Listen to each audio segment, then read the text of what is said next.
Hi everyone, I want to make a quick video about upgrading gear.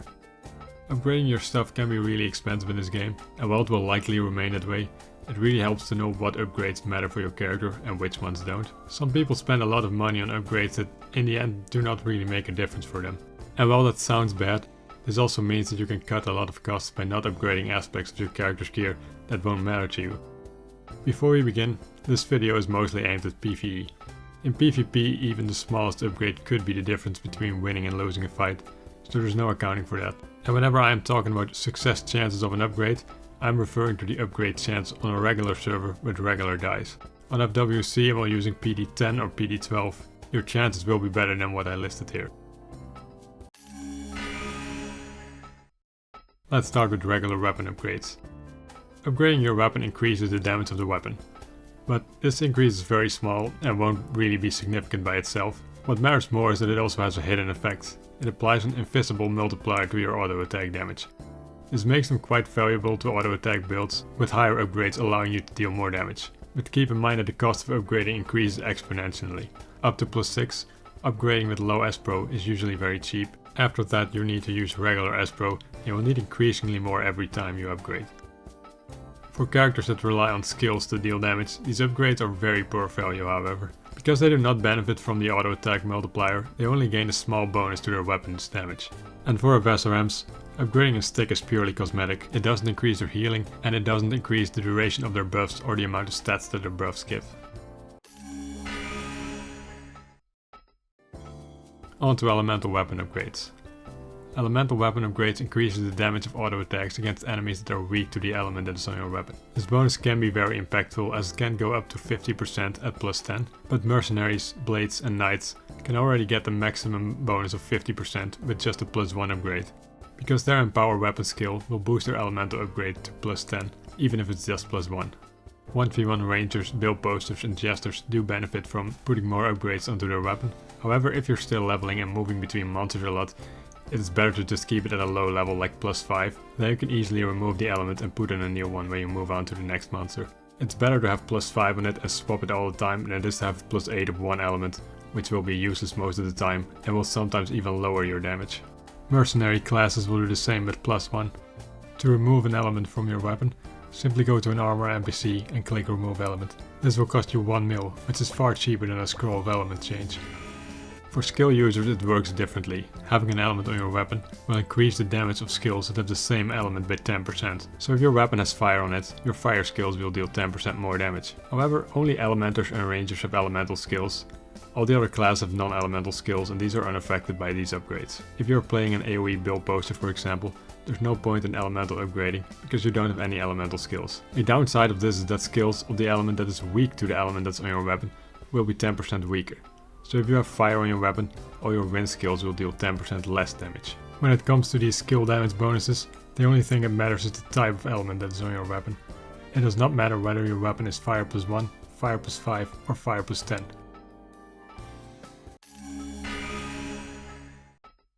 Piercing your weapons can make them much better, but it is very costly to do so. So I would recommend to only pierce weapons when you're at a high level and you will stick with the weapon that you have for a long time.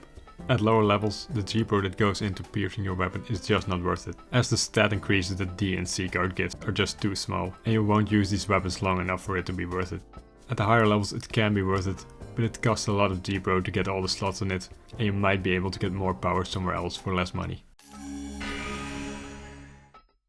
Weapon awakenings increase the damage that you deal with one specific skill.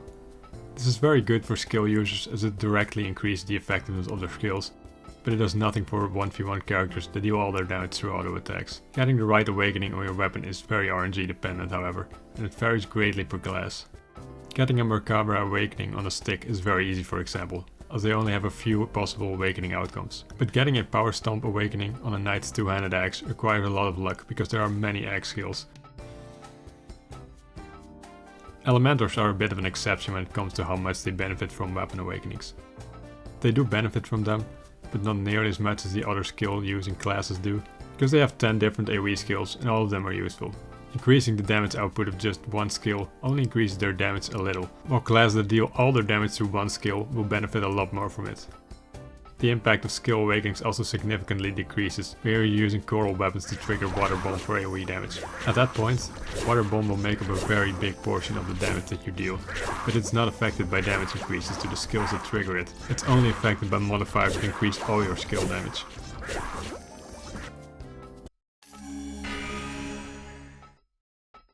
Upgrading your armor set will give you various bonus stats if all your armor parts are at a certain upgrade level.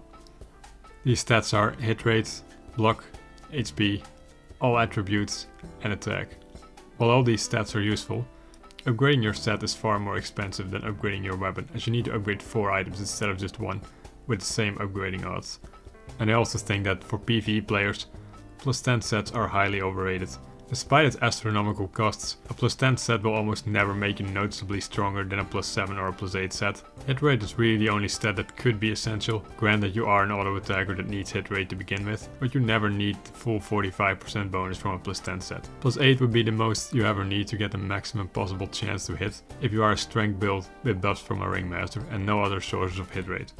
But you could already have that with a lower upgraded set if you have hit rate on your weapon or your equipment set itself. And Blades and Knights also have extra hit rate from their passive skills. 1v1 rangers practically don't need any hit rate from the set at all when they have buffs, because they're putting all of their points into dexterity, which also gives them hit rate. The other stats are nice bonuses, but they do not make or break your character, in order to make you stronger in a way that's really significant. Block and HP can be useful to tank builds, but even then, they can usually get more tank stats for cheaper than upgrading your set all the way to plus 10. Also keep in mind that HP and attack bonuses do not multiply other bonuses of the same type. If you have 1000 HP and you gain 3 separate plus 20% HP bonuses, you will have 1600 HP. You will not have 1728 HP. This means that in practice, getting another 5% HP from your set will not translate to getting 5% HP more than you have now. On to elemental suit upgrades. Each elemental suit upgrade makes you take 2% less damage from the monster of the element that is weak against the element on your suit, and you will take 2% more damage from monsters of the element that is strong against the element on your suit. So if you have fire on your suit, you will take less damage from wind monsters, but more damage from water monsters. This is useful for characters that tank a lot of monsters or boss killers, but your average 1v1 character does not really need to spend money on this. If you do want to take less damage, the value it provides is greater than that of regular set upgrades, as you only need to upgrade your suit and not the other 3 parts.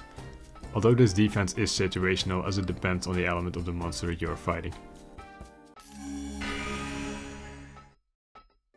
Suit piercings generally offer better value than web piercings. They also require G-Pro, but they require far less, and having the option to put increased attack in it means that it can boost your DPS significantly.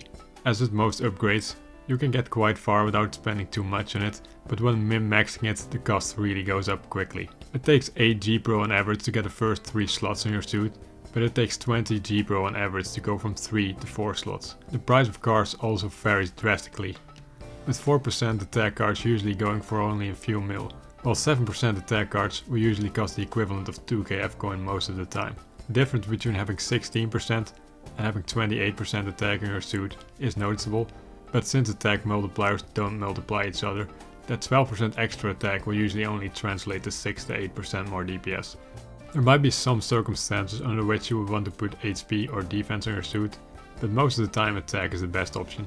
1v1 builds want to increase their DPS as much as possible, and for AoE builds, attack piercings are a great way to increase their damage output, because the other options are usually very limited. So it isn't worth it to sacrifice attack here and go for more tankiness, while you can already get this in other areas without losing so much damage in the process. That's all I had to share. Let me know if you have any questions. I hope this is useful to you, and thank you for watching.